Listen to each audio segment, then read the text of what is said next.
bersama 4 orang lainnya dalam kasus dugaan korupsi COVID-19. 5 orang yang ditetapkan sebagai tersangka dihadirkan bersama barang bukti uang tunai 14,5 miliar rupiah dalam berbagai kita paham.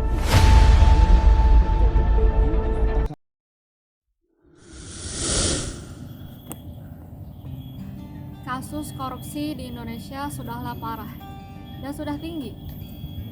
Ini terjadi karena kurangnya penanaman kejujuran, tanggung jawab, serta sikap adil sejak dini. Korupsi pada dasarnya tidak hanya berdampak terhadap satu aspek lingkungan saja, namun menimbulkan efek domino yang meluas terhadap eksistensi bangsa dan negara. Korupsi sudah amat meresahkan dan merugikan di kehidupan kita. Banyak dampak yang ditimbulkan dari korupsi, baik dari dampak ekonomi, dampak terhadap sosial dan kemiskinan rakyat, dampak terhadap runtuhnya otoritas pemerintah, dampak terhadap politik dan demokrasi, serta kerusakan lingkungan. Politik demokrasi, dampak ekonomi, khususnya pertumbuhan ekonomi dan likuiditas negara. Korupsi menimbulkan biaya yang tinggi,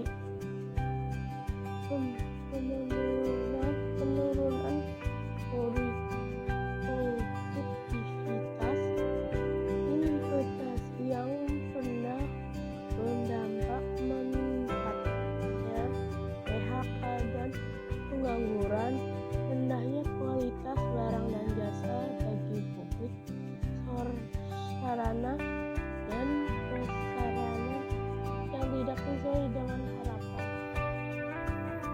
Untuk mengatasi korupsi, tentu kita harus bisa menerapkan dalam diri kita sendiri prinsip-prinsip anti korupsi.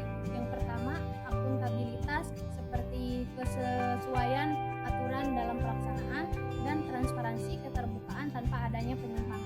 Yang ketiga, kewajaran, tidak ada manipulasi atau markup. Yang keempat, kebijakan, yaitu mengatur tata interaksi agar tidak ada penyimpangan. 5. Kontrol kebijakan merupakan upaya untuk mengawasi kebijakan yang dibuat agar efektif. Itulah prinsip-prinsip anti korupsi yang harus kita miliki.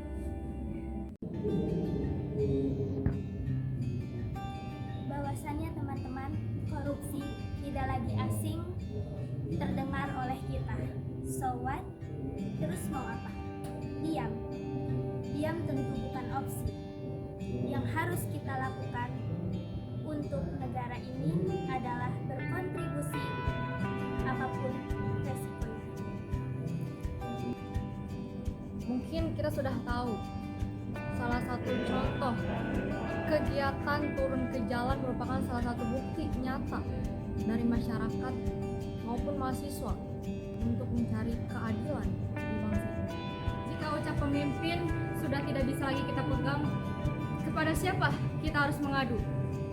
Maju lawan korupsi, salam pemuda anti korupsi.